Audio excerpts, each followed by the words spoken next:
તો આજે તો એવું થયું કે અમારા ઘાટવાલા ગામના ડુંગરા ઉપર રાધાએ મહેલ લીધો હતો ને એનો પાયો મળી ગયો મહેલનો. તો જય માતાજી મિત્રો, આજે અમારા મિની બ્લોગમાં હાર્દિક સ્વાગત છે. કે આજે હું તમને જણાવવા જઈ રહ્યો છું કે અમારા ઘાટવાલા ગામના ડુંગર ઉપર રાજાની પેલા જગ્યા હતી ને તમને બતાવું ને આવડો મોટો અમારો ગામનો ડુંગરો છે. તો હવે આપણે ચાલીને જઈશું ડુંગરા ઉપર, જોઈ શકો મિત્રો. ને તમને આજે મોટો અમે તમને જે ડુંગરા ઉપર ઘટના બની હતી ને રાધાએ મહેલ બનાવવાનું સ્ટાર્ટ કર્યું હતું કામ, ને પછી એવી કાંક ઘટના ઘટી ને આવડો મોટો ડુંગરો છે ને ત્યાં ડુંગરા માટે ચડીને જવાનું છે. તો વ્લોગમાં બનાવી જોઈ શકો.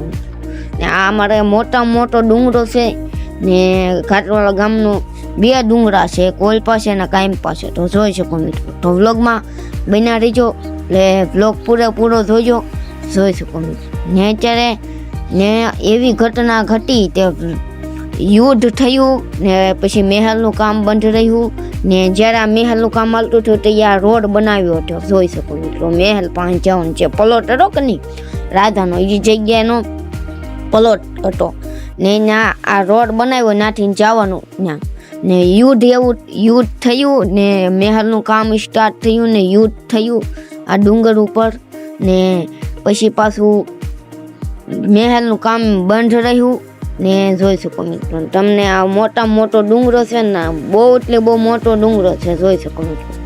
ને અહીંયા તમે દિવસે આવી શકો, રાતે ન આવી શકો. અહીંયા દીપડા, સિંહ એવું બધું હોઈ શકે છે, જનાવર રાતે હોઈ શકે. એટલે દિવસે તમે આવો ને ફોટા બોટા પાડવા માટે આ લોકેશન બેસ્ટ રહે છે. ને આ જોતા રાધાની જગ્યા છે, જોઈ શકો મિત્રો. પ્લોટ હતો એ તો પાસે જઈને હું તમને પાયો બતાવું, જોઈ શકો મિત્રો. જે મહેલ હતું કે નહીં એ અત્યારે પણ રાધાનો પાયો દર્શાવે છે ને રિયલ પાયો છે, જોઈ શકો મિત્રો. ને તમને જે પાસે જઈને જે પાયો છે એ બતાવી શકો રાધાનો મહેલનો, જોઈ શકો મિત્રો.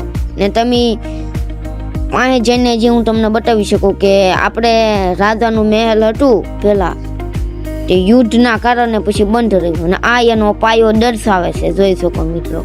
ને અત્યારે તો એ બધું પથ્થર ને એવું બધું બની ગયું છે, અત્યારે કાંઈ ધૂળ ન હોય, જોઈ શકો મિત્રો. ને તમને બ્લોગ સારો લાગ્યો હોય તો લાઈક, શેર, સબસ્ક્રાઈબ ને કરવાનું ભૂલતા નહીં અમારી ચેનલમાં નવા હોવ તો.